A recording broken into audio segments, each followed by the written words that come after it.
We also, from our program, we don't believe that all mid-range shots are bad shots. All right, that's something that you got to understand too, whether it's your personnel, whether it's your program. All right, last year at San Francisco, we had 3 guards that were really talented, really good guards that we let operate in the mid-range, all right, because they proved that they could get to their spots, they proved that they could get on balance, and they proved that they can make it at an efficient enough clip, along with putting our other players in good offensive rebounding position to where those were valuable shots within the framework of our offense, all right? So it's not as simple and not as cut and dry as mid-range, all mid-range shots are bad shots. It's just simply inaccurate.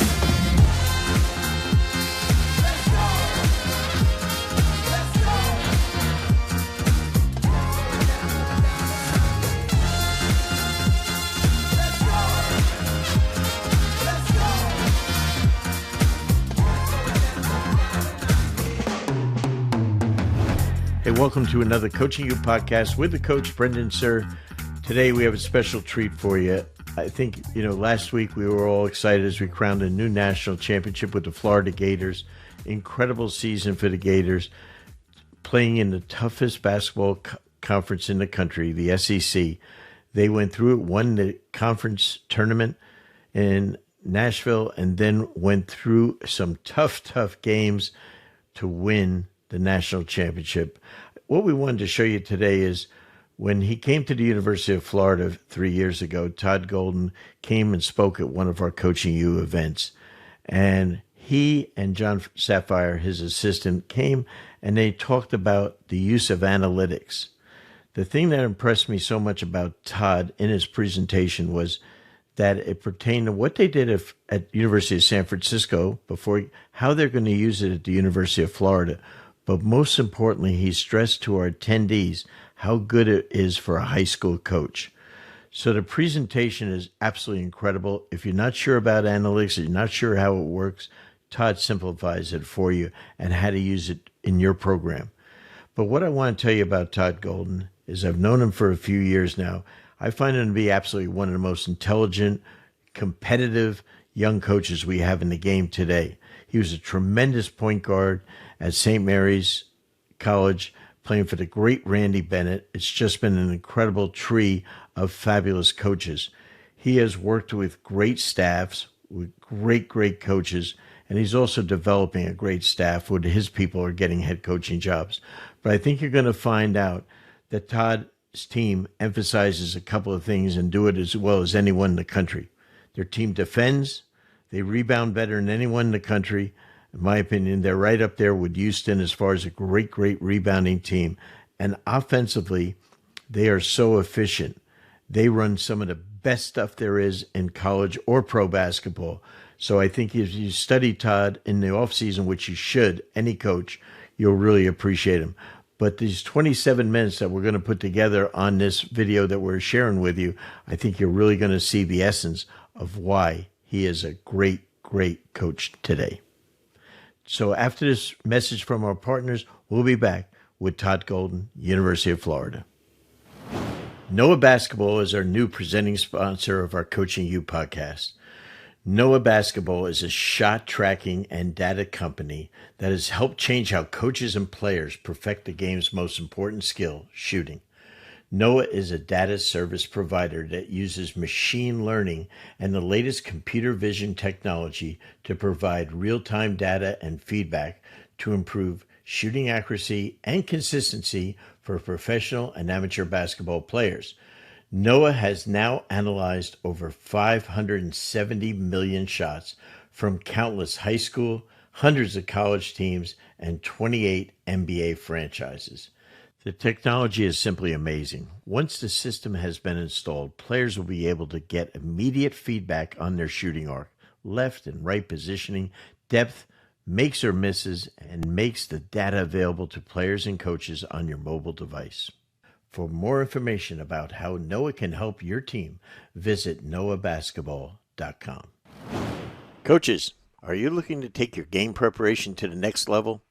Then Fast Model Sports is the perfect coaching software for you. With FastDraw, build an organized library of plays and drills and create professional playbooks to share with your players and staff. You can also download over 9,500 free plays and drills from our Playbank directly to your FastDraw account.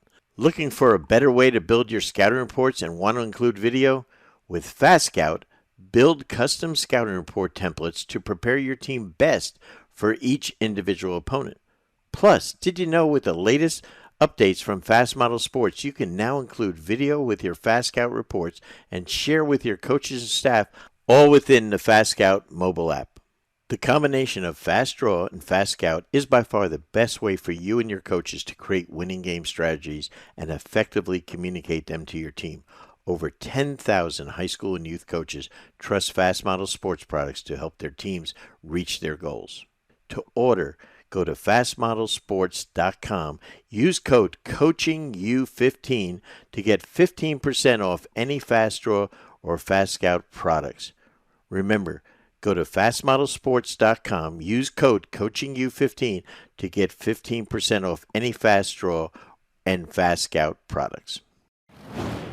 Just want to thank Brendan, all right, big coach over here for having myself down today and having the opportunity to get with you guys and just talk hoops. All right, this is honestly one of my favorite things to do. Is just a big part of what's gotten me to Florida and a big part of my career is just having a little bit of an analytical approach to the way we coach, to the way we build our program, and just kind of the way we think about basketball. And so kind of getting to share my mentality or the way that we build our program is fun. I enjoy it. I want this to be more like interactive. So if anybody has questions as we go through it, don't hesitate to ask.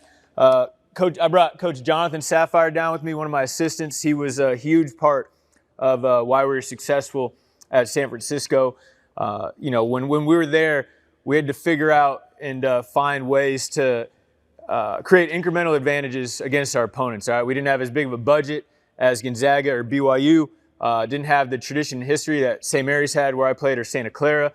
And so we had to, think of different ways. Jonathan did a great job alongside myself in our program of doing that over the last 3 years at San Francisco. All right, and now we're excited now being at Florida because now we do have the resources. All right, we do have the tradition and history. We have a lot of those things that are really important as you're trying to build a program back up. Now, and if we can use analytics to help us even more and give us an even bigger advantage, we think we can do some pretty special things. All right, so go ahead and go to the next slide, John. So, and again, if anybody can't see, we can dim the lights. I just prefer to have them on. A couple things that I want to get through today. And again, if any questions, do not hesitate to ask. At the beginning, just give you guys a great understanding of what analytics really are. All right, just from a show of hands, real quick. How many of you use analytics in the day-to-day of your programs right now? All right, so probably about 10, 15, 20%. In all seriousness, I think that number is probably closer to 75, 80%. And you might not even really think about what you're doing as analytics. All right, so I'm going to break that down real quick just so we talk about that. We'll go over some program development pieces that I think are really important for high school. All right, this is because analytics is something that if you execute it properly in high school, you can gain a really, really big advantage against your opponents. In some cases, even more than we can do at the college level because you guys play 4 quarters, we only play 2 halves. All right, we'll talk. So that'll be the in-game analytics portion, program development. Obviously, recruiting is not as important for this setting nor scheduling, so I won't spend as much time on that. But go ahead and click. All right, just talking about analytics. All right, what is analytics, especially in the world of sport, and the world of basketball? All right, the way we think of analytics. All right, we are trying to accumulate as much data in our program as possible, get as many data points as possible, and then come to find ways to improve based off our evaluation of that data. All right, so when you guys are in a game playing somebody in high school, how many of you guys keep stats from the first half of your game? Or you look at something at halftime from your game, all right? So you're looking at, whether it's box score, whether it's deflections, loose balls, whatever it may be, all right? How many of us do that? Probably a decent amount, right? All right, right, boom, that's analytics right there in your program, all right? It's gathering data and then evaluating it to give you a better understanding, all right, of how the game's going or how your players are performing, all right? Why can it have a negative perception? I think from my experience in basketball, a lot of people think of analytics as simply being don't shoot mid-range twos, right? It's either, threes and layups, don't shoot mid-range twos. A lot of people think that it's kind of ruined the evolution of the game of basketball because there's a clear path to understanding that catch and shoot threes are very valuable shots. Rim twos are very valuable shots. And teams, you look at the NBA, Houston in the Daryl Morey years, the James Harden years, became so driven to be efficient in the shots that they took. And obviously Harden was remarkable at getting to the foul line, all right, which is really the most efficient way to score, that people thought that they were kind of ruining the game of basketball. But then when you think about it from a strictly like a numbers perspective, all right, you go ahead and see that a shot from right here, all right, is worth 2 points, and then 2 feet back, right? This shot is worth 50% more than this shot, all right? Just this right here, boom. That small difference is worth 50% more. So if you really think about it, why wouldn't you try to hunt those shots? Why wouldn't those shots be more important? That's a much more efficient shot. It's worth 50% more. It's really not that complicated when you drill down to it and understand. Now, we also, from our program, we don't believe that all mid-range shots are bad shots. All right, that's something that you got to understand too, whether it's your personnel, whether it's your program. All right, last year at San Francisco, we had 3 guards that were really talented, really good guards that we let operate in the mid-range, all right, because they proved that they could get to their spots, they proved that they could get on balance, and they proved that they can make it at an efficient enough clip, along with putting our other players in good offensive rebounding position to where those were valuable shots within the framework of our offense, all right? So it's not as simple and not as cut and dry as mid-range, all mid-range shots are bad shots. It's just simply inaccurate, all right? Some are much better than others. And I'll let John here, you want to talk a little bit about why we hunt shots going to the middle as opposed to shots going towards the baseline? Yeah, so following up on that, shots that are going towards the rim, one, are shots that really all 5 guys pretty much know are coming. If you're falling away from the basket or driving towards the baseline, it's a lot less likely that your 3s, 4s, and 5s are in proper rebounding position. So if they don't know the shot's coming, it's going to be hard to expect them or have an expectation for them to get an offensive rebound. And offensive rebounds are an incredibly valuable way to score. And then secondly, going to a second point with regards to mid-range and program philosophy would be we incentivize and encourage our guys at San Francisco and now at Florida to work on their mid-range. With regards to player development, we want our guys to have mid-range shots in their game and in their arsenal because one, it's an incredibly valuable skill for them to have throughout their playing career. 2, it's an incredible it's a whole hell of a lot better than a turnover, so it's a great late clock shot. And 3, you have to sometimes take what the defense gives you, so shots going towards the basket, mid-range are good, but sometimes you're going to have possessions that result in inefficient mid-range shots, and you hope they can make it at a reasonable enough clip that it's not like a turnover. And then lastly, end-of-game situations, if you're tied or down by 1, the difference between a 2 or a 3 on the last shot of the game is irrelevant because you only need 0 or 1 to win the game. So that marginal value of that 3rd point doesn't necessarily matter, and you want your players to be able to shoot mid-range. So we kind of talk about it in a way with our guys that they don't even necessarily realize we're disincentivizing the mid-range shots going away from the basket. We promote the shots going towards the basket, and we encourage them to work on their game, work on the mid-range shot in their game. Yeah. All right, any questions on that or anything that people want clarified in terms of kind of our mindset and mentality behind that? All right, so again, like from an analytical standpoint, like our mission, and not just talking about mid-range or threes, is we're trying to look at everything in our program, all right, and gather as much data as it is. All right, we talk about, like at San Francisco, scheduling was a big part of our analytical breakdowns. All right, we were trying to find at San Francisco, how can we play the most quad 1 and quad 2 games that we have the best percentage chance to win, all right, and then trying to avoid what we call like kind of tournament killer type games. We already have one this year against Coach Dusty May's team. We're not going to schedule them anymore. But when you play those teams that are projected to be from 70 to 90, all right, in the net, 70 to 100, you play them at home. Those are quad 3 games. Those are tough games, all right? You play them on the road, they might be high quad 2 or low quad 3 games. Those are really, really hard games no matter who you are to play those games, all right? So we thought about that as we built out our schedule at San Francisco over the last couple of years. To the tune of last year, we were able to get 10 wins in quad 1 and quad 2, playing teams like Davidson neutrally, all right, playing UAB neutrally, Towson, all right, a team that probably doesn't have the name recognition for a lot of people. They ended up being 80 or 85 in the net. We played them neutrally. That's a quad 2 game, all right? A lot of teams don't think about that, but we knew we were going to have to find different ways to gain those points in the net.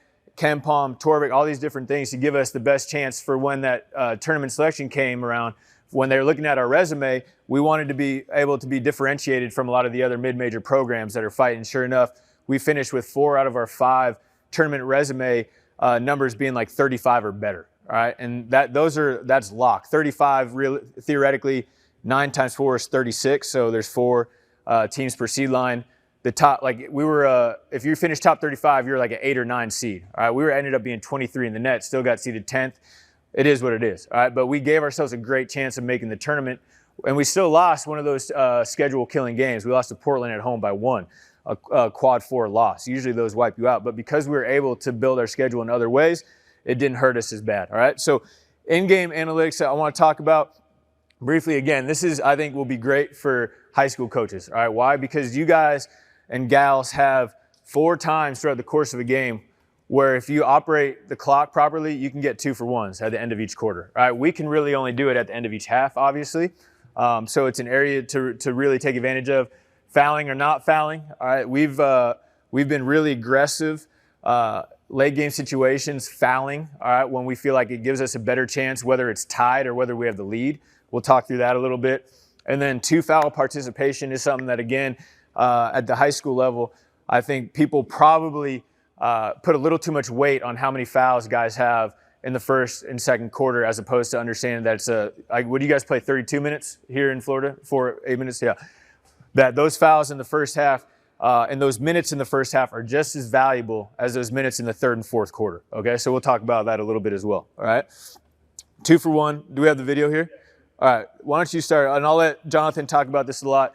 He does a great job in game, all right? I think it's really important to have great communication between your staff, especially in the middle of the game when you're on the same page. A lot of this stuff that we do is decided before we start the season, all right? These are all just processes that we have in place.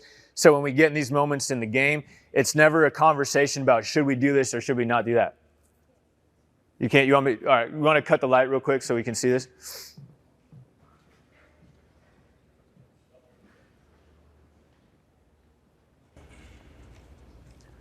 All right. So quick backstory here. This is a game, tie game, 44 seconds left. The college shot clock is 30. So there's a 14-second differential in the first half. Between shot clock and game clock. Also of note, in the college game, this is important here. It's a free throw, so it's a stop clock. I don't know the Florida high school basketball rules off the top of my head, but in college, when the ball goes through the basket in the first half, the clock continues to run. In the second half, under a minute, the clock stops. So in this case, we got to stop. We have a stop clock. You can run it if you run press space. So we have a 14-second differential here. Call timeout, and we're instructing him here to attack the basket, go 2-for-1. The logic, pause it real quick. The logic here is that our 2-for-1 attempt here, even if we get 2 poor shots, the worst possible shot you can really get, hypothetically, is just say for the sake of math, numbers, discussion, is 0.6. If we get 2.6 shots, that's 1.2. The average college possession is about 1.0, so that's still above average, getting 2 bad shots. In this case, you can run it. In this case, we get our best player who ends up settling for what becomes a not great shot. He makes it. Pause it. He makes it, but it's not a great shot. We got 2 points, up +2. There's now a 4-second differential. We got lucky and fortunate here because if had our opponent, with the ball goes through the basket, ran off the full 5 seconds from the inbounds, we would not have successfully gotten a 2-for-1. We encourage in 2-for-1 situations trying to get downhill because the ideal outcome is drawing a foul. That stops the clock. They can't run off any time. We're allowed to coach our defense and talk to our defense and talk to our team about what we want to do on the defensive possession and also attacking for the last shot. In this case, we get lucky. You can run it. We get lucky here. They inbound it right away. 4-second differential, shot clock and game clock. They dribble it out. They think they're playing for 1 shot. What ends up happening here is that about a 10-minute mark, or 10-second mark, they get in their offense, they run a set, they end up getting an and 1 here.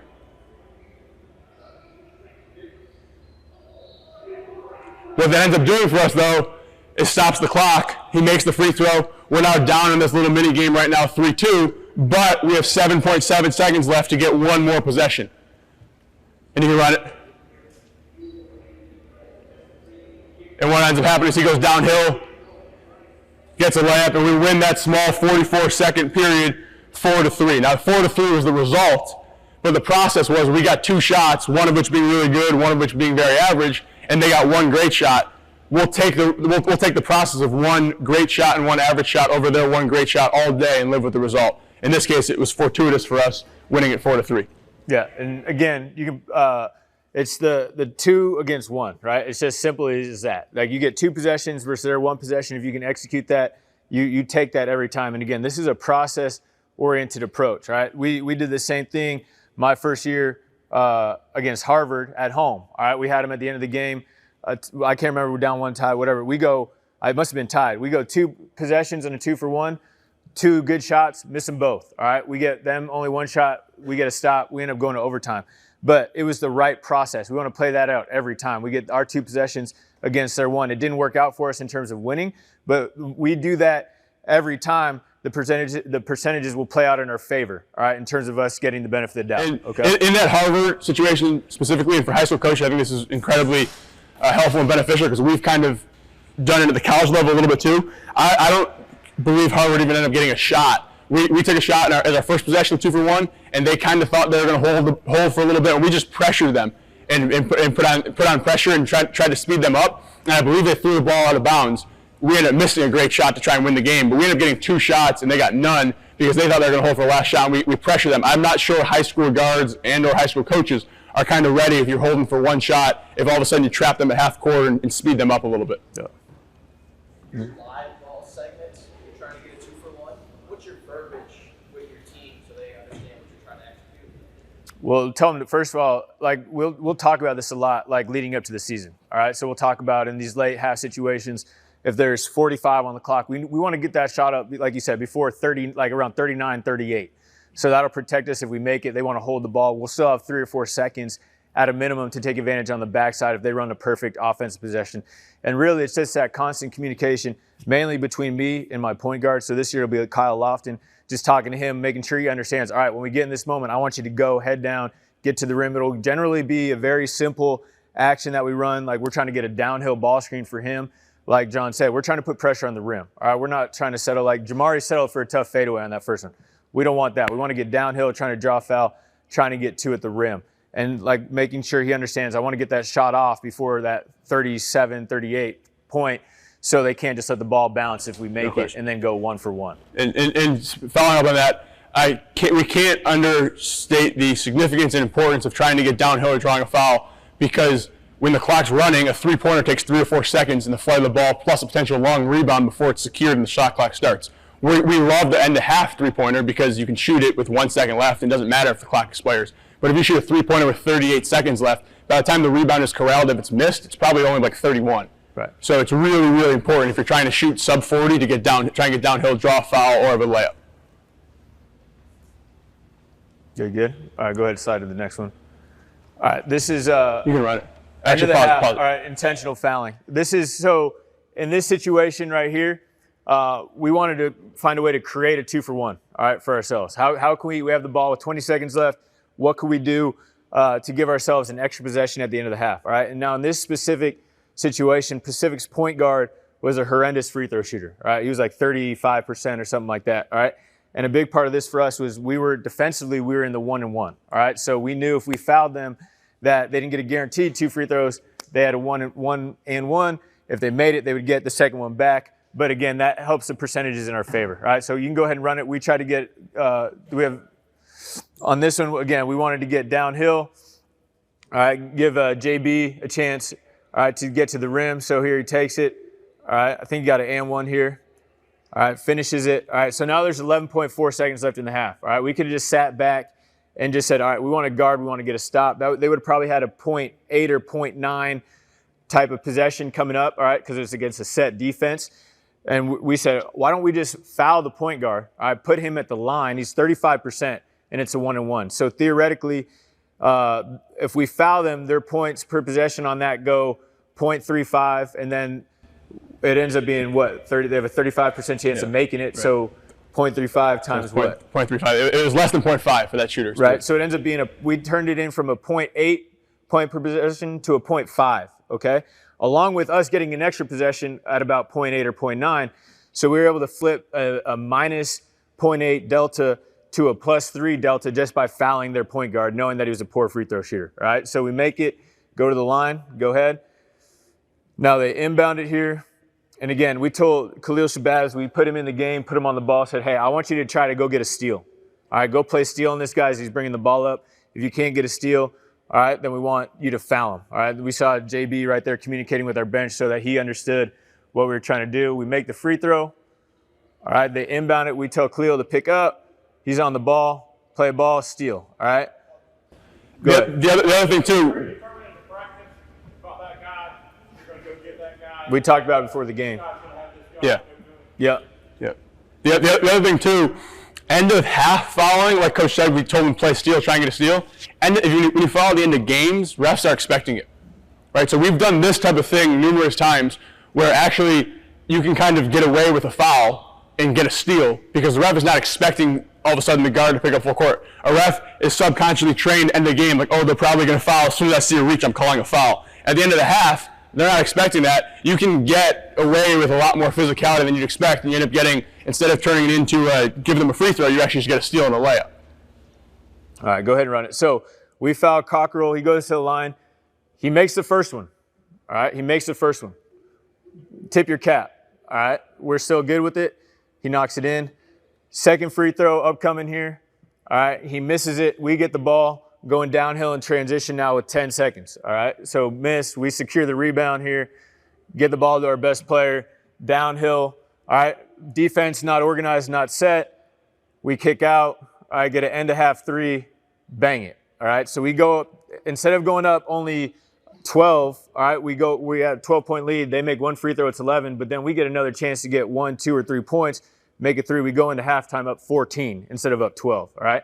Might not sound like a huge difference until Pacific came all the way back on our ass in the second half, cut that thing to 2, and we had just enough to win. I think we won by like 4 or 5 points, all right? So, again, every point in every part of the game matters, okay?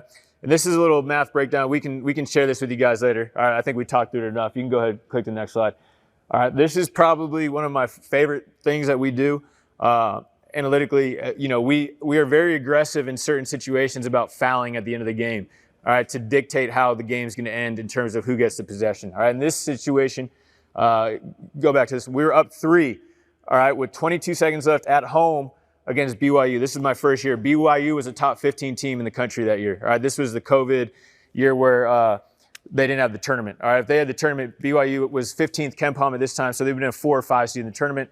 We were right around 90, all right? So we were going to this game like a 4 or 5 point underdog at home, all right? So we're at this point up 3. Again, we're in the 1-and-1 defensively. We only had 7 or 8 team fouls. So we talked about it right before this ball was inbounded. There was a timeout. Jonathan came up to me and goes, hey, why don't we foul Yoli? Why don't we foul their best player, Yoli? All right, they had a guy named Yoli Childs, who borderline NBA player, but he was coming off a wrist or finger injury. Great inside player, not a great shooter, all right? And we knew that they were going to throw him the ball. We knew he was going to touch the ball in that possession in some form or fashion. So he goes, let's take him out of the game. BYU, one of the best offensive teams in the country that year, one of the best shooting teams in the country, very aggressive. And we were in that moment like up 3. Let's not even give them an opportunity to tie the game in regulation. All right, let's foul them. Let's trust that our guys can make a free throw or get a defensive rebound and make them have a series of events that they have to execute as opposed to one possession that they have to make a 3, okay? And to the point we talked about, they weren't expecting us to foul them. They thought they were going to get it in. Coach Pope does a good job drawing stuff up. We're just going to take it out of their hands, and we're going to dictate how this game goes, all right? So they throw it in. As soon as Yoli gets a catch, we just hacked him on the elbow, all right? Again, we told our guy to play steal. Bowie said, just rip him, all right? Boom, they throw it to him at the elbow there, right on that catch. All right, we just aggressively foul. All right, so now they go to line, 1-and-1. First free throw, we're up 3. Shoots it, misses the front end of the 1-and-1. We recover the rebound. All right, so we go from having a one possession opportunity where they could tie the game to just completely take it out of our hands. We make our free throws. We end up being up 4. They bang a 3 at the end of regulation, so we end up winning by 1. All right, just a way for us to dictate the outcome as opposed to just sitting back trying to get a stop against a really good team. All right, go ahead to the next one. All right, now this one was last year. This is probably my favorite one we've ever executed. So we had just beat BYU on the road by 14, a great win for us. Now we go into Portland on the road, which was honestly a trap game of a sorts. All right, really good coach, Shante Leggins, did an awesome job. All right, Shante has nuts, man. Like, he's always going to go for your neck. All right, he's always going to try to catch you. We were a relatively heavy favorite in this game. We did not play great over the course of this game. Now we're in a position where we're up 2 with 8 seconds left. All right, they call a timeout. We're sitting there, we're like, we know Shante and the way he coaches. All right, so a lot of it's knowing your personnel. We know he's going to try to drop something to get them a 3 to win the game. All right, they're going to try to game us, run out of the gym on us, all right, not give us a chance. So we said, we're not going to let that happen. All right, we thought we had the better team. We thought we had the 2 best players on the floor. So instead of allowing them the opportunity to get a 30 to 40% 3 off, which would have been a 30 to 40% chance of winning the game, we said we're going to foul them. We're going to make them make 2 1-on-1 free throws. Then we're going to make them stop us going downhill at the end of the game. And then if they can do both those things, then they have to beat us in overtime, okay?